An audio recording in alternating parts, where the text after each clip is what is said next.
اب اسلام کے اندر غسل کتنے ہیں، غسل کا طریقہ کیا ہے، غسل کے فرائض کیا ہیں، یہ مختصر خلاصہ آپ کی خدمت میں پیش کرتے ہیں اللہ تعالیٰ یاد رکھنے کی، اور اسلامی طریقے کے مطابق، سنت کے مطابق ہمیں غسل کرنے کی ہمت توفیق عطا فرمائے۔ قرآن پاک نے اجمالاً بیان کر دیا، تفصیل حدیث مبارکہ کے اندر ملتی ہے۔ غسل کتنی طرح کے ہیں؟ تو 3 طرح کے غسل ہوتے ہیں، ایک غسل سنت، ایک غسل مستحب اور ایک غسل فرض۔ غسل سنت کیا ہوتا ہے؟ یعنی جن موقعوں پہ نبی پاک صلی اللہ علیہ وسلم نے، صحابہ کرام نے غسل کیا، تو ان موقعوں پہ غسل کرنا سنت ہے، تو ان موقعوں کو چھوڑنا نہیں چاہیے۔ سنت سے محرومی ہے، ثواب سے محرومی ہے، تو غسل ہر حالت میں ان موقعوں پہ کرنا چاہیے۔ وہ 5 موقع شریعت نے بیان کیے۔ نمبر 1 جمعے والے دن، نمبر 2 عید الفطر، نمبر 3 عید الاضحیٰ، یعنی دونوں عیدوں پر، اور نمبر 4 جب قسمت بازیابی کرے، قسمت آئے تو مکہ یا مدینہ شریف کی حاضری کا شرف ملے تو احرام باندھنے سے پہلے، تو احرام باندھنے سے پہلے یہ غسل کرنا سنت ہے۔ اور عرفہ کے دن 9 ذی الحج جب آتا ہے، بڑی عید سے ایک دن پہلے 9 ذی الحج، عرفہ کے دن غسل کرنا سنت مبارکہ ہے۔ تو یہ 5 موقع ہیں، عرفہ کے دن، احرام باندھنے سے پہلے، چھوٹی عید پہ، بڑی عید پہ، اور جمعے والے دن غسل کرنا، یہ سنت مبارکہ ہے۔ تو اسی طرح اپنے جسم کے بالوں کی صفائی کرنا بھی، جس طرح جمعے والے دن غسل کرنا سنت ہے، تو یہ سنت مبارکہ ہے کہ 8 دن کے اندر ہر 8ویں دن جمعے والے دن اپنے جسم سے بالوں کی صفائی کی جائے، بغل کے نیچے کے، ناف کے نیچے کے بال صاف کیے جائیں۔ تو 8ویں دن صفائی کرنا سنت مبارکہ ہے۔ 15 دن سے زیادہ کر دینا مکروہ تنزیہی ہے، اور 40 دن سے اوپر کر دینا مکروہ تحریمی، یعنی ہر 8ویں دن کرنا سنت ہے، اور 8ویں دن سے اوپر کریں گے، 15 دن سے اوپر ہو گیا تو پھر مکروہ تنزیہی، اور اگر 40 دن کے بعد ایک دن بھی اوپر ہو گیا تو گنہگار ہوں گے، یہ مکروہ تحریمی ہے۔ تو جتنے دن پھر صفائی نہیں ہوگی جسم سے بالوں کی، اتنے دن تک بندہ گنہگار رہے گا۔ تو یہ 5 موقع تھے جن پہ غسل کرنا سنت ہے۔ ایک غسل مستحب ہوتا ہے، اس کا مطلب یہ ہوتا ہے کہ ان موقعوں پہ بھی شریعت نے اجازت دی اور شریعت اس کو پسند کرتی ہے، اور یہ ہمارے صحابہ کرام، اولیاء کرام اور ہمارے بزرگان دین سے ان موقعوں پہ غسل کرنا ثابت ہے، اور کرنے والا ان موقعوں پہ غسل کرے تو بہت زیادہ ثواب پائے گا، اور اگر نہیں کرتا کوئی، گنہگار بھی نہیں ہے، کوئی حرج بھی نہیں ہے، اس پہ لازم بھی نہیں ہے۔ تو مستحب غسل کا مطلب یہ ہوتا ہے کہ کر لے تو ثواب ہے، کوئی نہ کرے تو کوئی گناہ اور کوئی حرج نہیں ہے، اور شریعت کی طرف سے اس پہ پابندی بھی نہیں ہے۔ جتنی مبارک راتیں ہیں، لیلۃ القدر ہو گئی، شب برات ہو گئی، شب قدر ہو گئی، نبی پاک صلی اللہ تعالی علیہ وسلم کے ولادت والی رات ہو گئی، ان موقعوں پہ۔ اسی طرح کوئی بڑا اہم کام، یعنی آپ توبہ کرنے لگے ہیں، سفر میں جب سفر سے واپس آئے ہیں، نئے کپڑے پہننے لگے ہیں، مکہ شریف کی حاضری ہے، مدینہ شریف کی حاضری ہونے لگی ہے، نبی پاک صلی اللہ تعالی وسلم کے روضہ انور پہ سلام کرنے کے لیے حاضر ہو رہے ہیں۔ اسی طرح آپ مزدلفہ میں داخل ہو رہے ہیں، منی میں داخل ہو رہے ہیں، شیطان کو کنکریاں مارنے لگے ہیں، میدان عرفات کے اندر ٹھہرنے لگے ہیں، مزدلفہ میں ٹھہرنے لگے ہیں، تو یا اسی طرح جسم کے اوپر کہیں گندگی لگ گئی ہے تو اتنا حصہ دھو لو تو ٹھیک ہے، وگرنہ پورا ہی غسل کر لیتا ہے تو یہ مستحب ہے۔ اسی طرح کسی نے میت کو غسل دیا ہے، میت کو غسل دینے کے بعد یہ غسل کرنا، یہاں پہ لوگ بہت زور دیتے ہیں کہ جس نے مردے کو نہلایا وہ ہر حال میں نہائے، کپڑے بھی بدلے، ایسی بات نہیں ہے، نہ نہانا ضروری ہے نہ کپڑے بدلنا ضروری ہے۔ تو جو تو میت کو غسل دے رہا ہوتا ہے، حدیث پاک کے اندر آتا ہے کہ وہ گناہوں سے اس طرح پاک ہو جاتا ہے جس طرح پیدا ہونے والے دن بندہ پاک تھا۔ تو جو میت، جو مردہ غسل دینے والے کے گناہ کو پاک کر رہی ہے، وہ اس کے جسم کو کس طرح پلید کر سکتی ہے؟ تو مردے کو غسل دینے سے نہ کپڑے پلید ہوتے ہیں نہ بندہ پلید ہوتا ہے، بلکہ اس کا تو باطن بھی پاک ہو جاتا ہے۔ تو یہ تو بہت بڑی فضیلت کی بات ہے۔ ہاں، اگر کسی نے مردے کو غسل دیا ہے تو میت کو غسل دینے کے بعد اگر کوئی غسل کر لے تو مستحب ہے، اگر نہیں کوئی کرے تو اس پہ پھر وہ زور نہیں دینا چاہیے، اس پہ شدت نہیں کرنی چاہیے، تو یہ مستحبات میں سے ہے۔ تو یہ چند میں نے بتائے، اور بھی ہیں۔ تو اہم موقعوں پہ غسل کرنا یہ مستحب ہے۔ تو 2 ہو گئے، ایک غسل سنت 5 موقعوں پہ، اور غسل مستحب یہ کئی موقع ہوتے ہیں۔ تو اسی طرح تیسرا موقع غسل فرض، جس کا حکم قرآن کے اندر دیا گیا، جب تک وہ بندہ غسل نہیں کرے گا رحمت کے فرشتے اس کے گھر میں نہیں آئیں گے۔ اور غسل کے اندر اگر اتنی تاخیر کر دی کہ نماز کا وقت آ گیا تو اب گناہ بھی شروع ہو جائے گا۔ یعنی رات کو آپ سوئے، غسل فرض ہو گیا، اسی وقت غسل کرنا ضروری نہیں ہے، لیکن اتنا ضروری ہے کہ نماز فجر کا ٹائم شروع ہونے سے پہلے پہلے کر لیں۔ اب اگر نماز کا ٹائم شروع ہو گیا اور ابھی تک آپ نے غسل نہیں کیا تو جتنی تاخیر کریں گے اتنا گناہ ہوگا۔ تو یہ غسل فرض جو ہوتا ہے، اب یہ کس طرح فرض ہوتا ہے؟ عورت کو تو جب حیض یا نفاس آئے تو اس پہ غسل فرض ہو جاتا ہے۔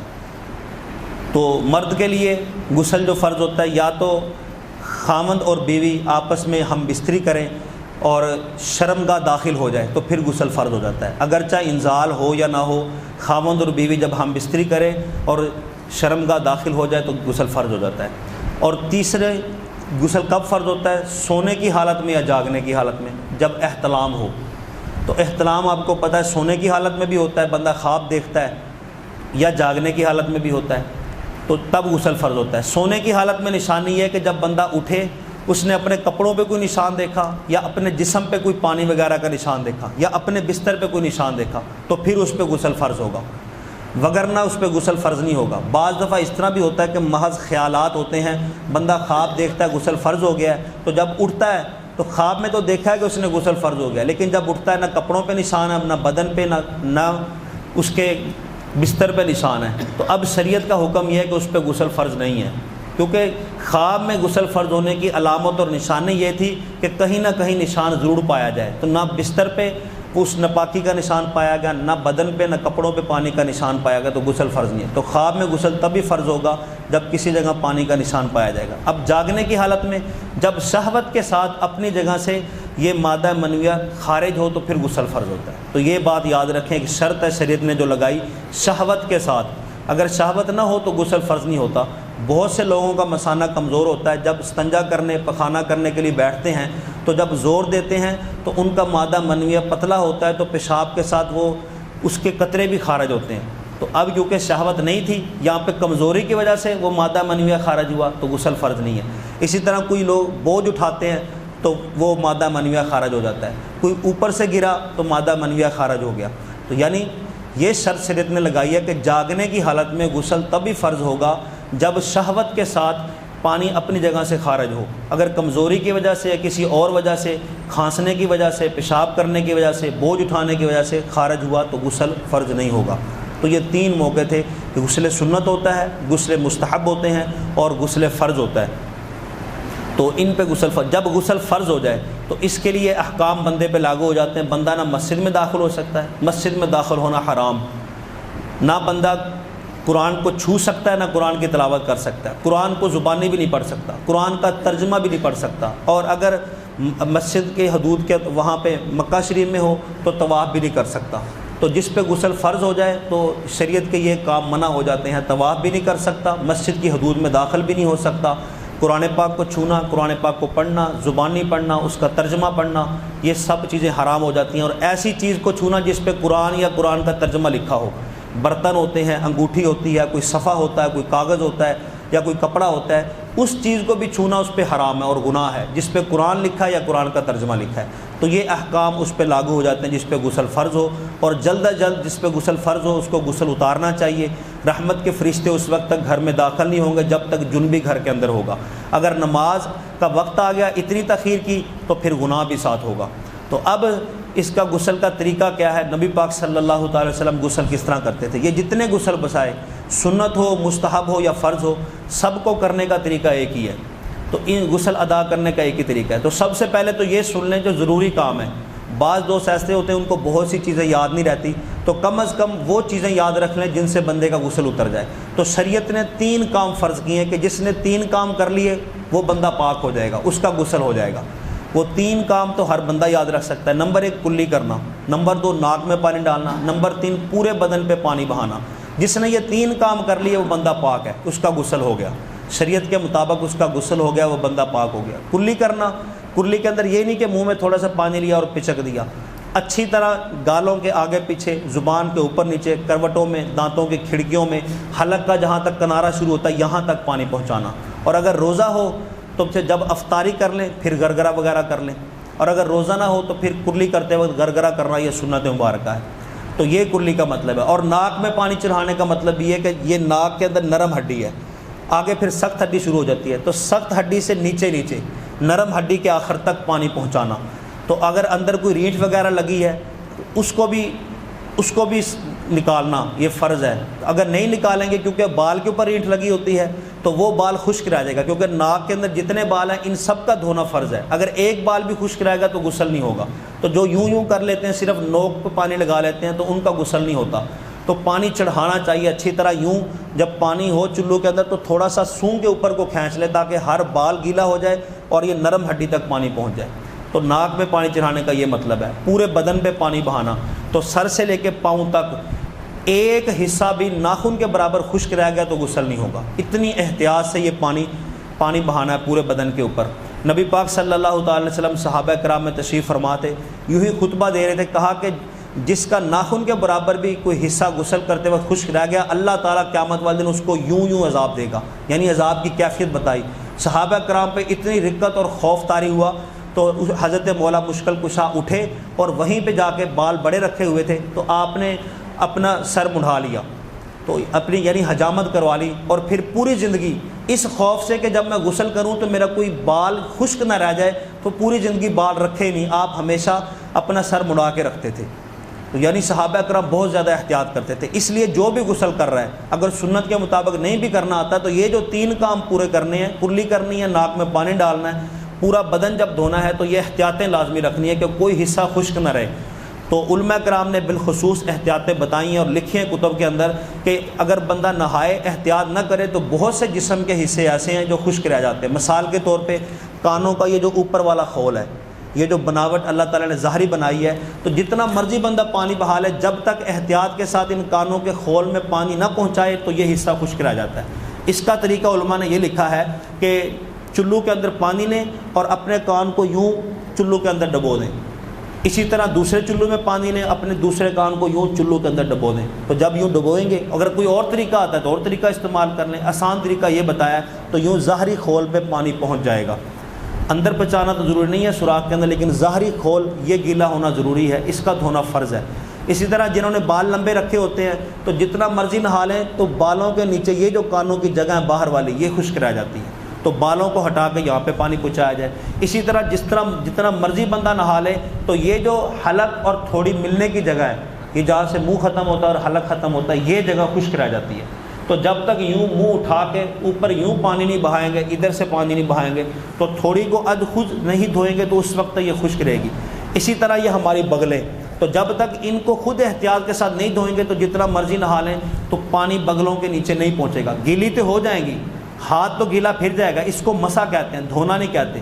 دھونا یہ ہے کہ پانی کے 2 قطرے کم از کم اس جگہ سے گزر جائے تو پھر دھونا کہلاتا ہے. تو دھونا فرض ہے. تو یوں جب بغل اٹھا کے اچھی طرح فوارے کے نیچے کریں گے, یا اگر ٹپ یا بالٹی کے ساتھ نہا رہے ہیں تو اچھی طرح یوں پانی بہائیں گے اوپر, تو پھر یہ جگہ گیلی ہوگی. اسی طرح ہمارے پیٹ کے اندر یہ جو سوراخ ہے, ناف کا سوراخ, یہ خشک رہ جاتا ہے. تو علماء کرام نے اس کا طریقہ یہ بتایا کہ احتیاط یہ رکھنی ہے کہ سوراخ کے نیچے ہاتھ رکھ لیں, اوپر سے پانی بہائیں تو پانی سوراخ کے اندر جمع ہو جائے گا, تو یہ بھی جگہ دھل جائے گی. تو جن کا پیٹ بڑا ہوتا ہے, موٹے ہوتے ہیں, بیلٹیں ہوتی ہیں پیٹ کے اندر, 2-3 بل ہوتے ہیں, تو جن کے پیٹ بڑا ہوتا ہے تو جب تک وہ بیلٹوں کو اٹھا کے نہیں دھوئیں گے پیٹ کی, تو اس وقت تک وہ بل جو ہے وہ خشک رہتے ہیں. اسی طرح یہ ہمارے جو گھٹنے ہیں, گوڈوں کے نیچے کی جو جگہ ہے, رانوں کے ملنے کی جگہ, یہ خشک رہ جاتی ہے. تو یہ احتیاط علماء کرام نے بتایا. اسی طرح یہ مونچھیں ہیں, یہ داڑھی ہیں, یہ بھوئیں کے بال ہیں, تو جب تک اچھی طرح ہاتھ کے ساتھ ہاتھ پھیر کے انگلیوں کے ساتھ یوں اچھی طرح پانی نہیں بہائیں گے تو یہ جو جلد ہے نیچے کی, یہ خشک رہ جاتی ہے. داڑھی کی جلد, مونچھوں کی جلد, یہ بھوؤں کی جلد, تو یہ جب تک احتیاط کے ساتھ نہیں دھوئیں گے تو جگہ خشک رہیں گی. تو نبی پاک صلی اللہ علیہ وسلم نے فرمایا کہ جس کی ناخن کے برابر بھی جگہ خشک رہ گئی اس کو اللہ یوں عذاب دے گا. تو یہ احتیاطیں خاص طور پہ جب پانی بہائیں جسم پہ, ان احتیاطوں کا خاص خیال رکھنا چاہیے. تو 3 کام جس نے کر لیے بندہ پاک ہو گیا. کرلی کرنا, ناک میں پانی ڈالنا, پورے بدن پہ پانی بہانا. اب تینوں کا طریقہ میں نے آپ کو بتا دیا. اب سنت طریقہ کیا ہے, نبی پاک صلی اللہ علیہ وسلم غسل کس طرح کرتے تھے. تو اصل مزہ تو تب یہ بندہ اپنا کام سنت کے مطابق کرے تاکہ بندے کا ہر عمل عبادت بن جائے, اور نبی پاک صلی اللہ تعالی وسلم کے طریقے کے مطابق ہمیں اپنی زندگی اسلامی گزارنی آ جائے. حدیث مبارکہ کے اندر آتا ہے جس کا ایک عمل بھی نبی پاک صلی اللہ تعالی وسلم جیسا ہو گیا, اللہ تعالیٰ اس کی بخشش کر دیتا ہے. حضور نے فرمایا جس نے میری سنت سے محبت کی اس نے مجھ سے محبت کی, جس نے مجھ سے محبت کی اللہ تعالیٰ قیامت والے دن اسے جنت میں میرے ساتھ جگہ عطا فرمائے گا. تو سنت پہ عمل کرنا بہت بڑا کام ہے، 100 شہیدوں کے برابر ثواب ہے۔ لوگ ان کاموں کو ترک کر چکے ہیں تو ان کو زندہ کیا جائے۔ تو حضور علیہ الصلوۃ والسلام کے نہانے کا طریقہ کیا تھا، آئیے ہم وہ مختصر سنتے ہیں اور اسی طرح پھر اپنا طریقہ اپنائیں، اسی طرح نبی پاک صلی اللہ علیہ وسلم اور صحابہ کرام کے طریقے کے مطابق نہائیں۔ غسل فرض ہو یا نہ ہو تو جب بھی نہانا ہو غسل کرے سنت کے مطابق۔ تو چند کام پہلے ہیں جو نہانے سے پہلے ہوتے تھے۔ نبی پاک صلی اللہ تعالی علیہ وسلم جب غسل کرنے کے لیے جاتے تھے تو دعا پڑھتے تھے، اللہم انی اعوذ بک من الخبث والخبائث، اے اللہ میں خبیث جنوں اور خبیث جنیوں سے تیری پناہ میں آتا ہوں۔ کیونکہ ہم جب غسل خانے میں جاتے ہیں دروازہ بند کر لیا، انسانوں سے تو پردہ کر لیا، لیکن کچھ مخلوق اللہ کی ایسی ہے کہ وہ ہمیں دیکھ رہی ہوتی ہے، تو ان سے پردہ جب بھی ہوگا جب اللہ کا نام لیں گے۔ تو نبی پاک صلی اللہ تعالی وسلم نے ان سے پردہ کرنے کے لیے، وہ مخلوق ہمیں نہ دیکھے، تو یہ دعا ہمیں تعلیم ارشاد فرمائی، اور ان کے شر سے بچنے کے لیے اگر کسی کو دعا نہیں آتی تو اگر کوئی اعوذ باللہ من الشیطان الرجیم پڑھ لے تو پھر یہ نام بھی اللہ کا کافی ہے، مہر ہو جائے گا، پردہ ہو جائے گا۔ تو سب سے پہلا کام دعا پڑھنا، وہ نہیں آتی تو تعوذ اعوذ باللہ پڑھ لے۔ پھر دوسرا کام یہ ہے کہ اندر داخل ہوتے وقت بایاں قدم رکھنا۔ حضور علیہ الصلوۃ والسلام جب بھی کوئی مبارک برکت والی جگہ پہ قدم رکھتے تو دایاں رکھتے، اور جب کسی نجاست والی جگہ پہ قدم رکھنا ہوتا تو پہلے بایاں قدم اندر رکھتے۔ تیسرا کام جب آپ اندر چلے گئے اپنے رخ کا تعین کرنا، یعنی لباس اتارنے سے پہلے دیکھ لیں میری پیٹھ یا میرا منہ قبلہ کی طرف نہ ہو، کیونکہ برہنہ حالت میں قبلہ کی طرف ہونا یا استنجا کرنا یا نہانا یا کھڑے ہونا ننگے حالت میں قبلہ کی طرف منہ ہو یا پشت ہو تو یہ مکروہ ہے، تحریمی، گناہ اور حرام ہے، تو یہ گناہ ہوگا۔ تو اس لیے اپنے رخ کا تعین کر لیں کہ کہیں میری پشت یا میرا منہ قبلہ کی طرف تو نہیں۔ اب لباس اتاریں۔ اب لباس اتارنے کے بعد اگلا کام یہ ہے کہ بالکل خاموش رہنا، کسی قسم کی دعا، کلمہ، درود کوئی بات نہیں کرنی۔ تولیہ پکڑائیں، صابن پکڑائیں، پانی چلائیں، پانی بند کریں، کسی قسم کی دنیاوی دینی گفتگو، کوئی وظیفہ، کوئی آیت نہیں پڑھ سکتے۔ بعض لوگ کلمے پڑھ رہے ہوتے ہیں، درود پڑھ رہے ہوتے ہیں، سمجھتے ہیں کلمہ پڑھنے سے بندہ پاک ہوگا۔ اللہ تعالیٰ نے پانی کو ہی پاک بنایا ہے، یہ پانی اعلیٰ طہارت ہے، یہ ہمیں پاک کرے گا۔ تو کلمہ نہیں پڑھ سکتے جب برہنہ حالت کے اندر ہوں، تو گفتگو بھی نہیں کر سکتے، کیونکہ یہ جو کرامن کاتبین ہیں جب ہم ننگے ہوتے ہیں تو یہ دور چلے جاتے ہیں، تو جب کوئی بندہ بولتا ہے تو وہ واپس آتے ہیں، تو جب وہ واپس آتے ہیں بندے کو اگر ننگا دیکھتے ہیں تو ان کو تکلیف ہوتی ہے، ان کو کوفت ہوتی ہے، پھر واپس جاتے ہیں۔ اس لیے فرشتوں کو بھی تکلیف دینے سے ہم نے بچانا ہے۔ تو جب برہنہ ہو گئے، کپڑے اتار لیے، اگلا کام یہ ہے کہ بالکل خاموش رہنا ہے، کوئی کسی قسم کی گفتگو نہیں۔ تو یہ تو وہ کام تھے جو غسل کرنے سے پہلے سنت تھے، نبی پاک صلی اللہ علیہ وسلم ان کاموں کو لازم کرتے تھے۔ اب غسل شروع ہو گیا۔ سب سے پہلا کام ہاتھ دھونا، یہ پہلا کام ہے کہ سب سے پہلے ہاتھ دھوئے جائیں۔ دوسرا کام استنجا کرنا، استنجے والی جگہ دھونا۔ تیسرا کام اگر کسی جگہ پہ نجاست کا پانی لگا ہوا ہے، یعنی پیٹ پہ لگ گیا، رانوں پہ لگ گیا، اس نجاست والی جگہ کو دھونا، اس جگہ سے نجاست صاف کرنا۔ پہلا کام دونوں ہاتھ دھونا، دوسرا کام استنجا کرنا، تیسرا کام نجاست والی جگہ دھونا، نجاست کو صاف کرنا۔ اب چوتھا کام نماز کی طرح کا وضو کرنا، تو یہ نماز کی طرح کا وضو کر لیا جائے۔ اب آگے پانچواں اور آخری کام، تو یہ 5 یا 6 کام ہیں جو غسل کے دوران ہم نے کرنے ہوتے ہیں۔ تو آخری کام یہ پورے بدن پہ پانی بہانا۔ اب نبی پاک صلی اللہ تعالی علیہ وسلم کے پانی بہانے کا طریقہ کیا تھا؟ آپ 3 مرتبہ اپنے بدن پہ پانی بہاتے تھے۔ پہلے دائیں کندھے پہ پانی بہاتے تھے 3 مرتبہ، پھر بائیں کندھے پہ بہاتے تھے، اور پھر آخر میں اپنے سر پہ پانی بہاتے تھے۔ ایک طریقہ نبی پاک صلی اللہ علیہ وسلم کا یہ تھا۔ دوسرا طریقہ یہ تھا کہ کبھی کبھی آپ یوں بھی نہاتے تھے، پہلے سر پہ 3 مرتبہ پانی بہاتے تھے، پھر دائیں کندھے پہ 3 مرتبہ، پھر بائیں کندھے پہ 3 مرتبہ۔ تو یہ 2 طریقے حضور علیہ الصلوۃ والسلام کے نہانے کے آپ کے سامنے آ گئے کہ نہانے کی ابتدا پہلے سر سے کرنی ہے، سر پہ پانی بہانا ہے 3 مرتبہ، پھر دائیں کندھے پہ، پھر بائیں کندھے پہ۔ اور کبھی اس طرح کہ پہلے 3 مرتبہ دائیں کندھے پہ پانی بہانا ہے، پھر بائیں کندھے پہ، آخر میں سر پہ۔ تو 2 طریقے ہیں، ایک کبھی پہلے سر پہ پانی بہاتے تھے، کبھی آخر میں سر پہ پانی بہاتے تھے۔ تو کسی جمعے بندہ یوں غسل کر لے، کسی جمعے یوں کر لے، تو دونوں سنتوں پہ، دونوں طریقوں پہ عمل ہو جائے اور دونوں انداز میں ہمیں ثواب مل جائے۔ تو یہ طریقہ ہے غسل کرنے کا، سنت مبارکہ۔ تو نبی پاک صلی اللہ تعالی وسلم نے جو ہمیں بتایا، اللہ تعالیٰ کی بارگاہ میں دعا ہے جو ہم نے سنا، اللہ تعالیٰ یاد رکھنے کی توفیق عطا فرمائے، اللہ تعالیٰ کمی پیشی دور فرمائے۔ بسم اللہ۔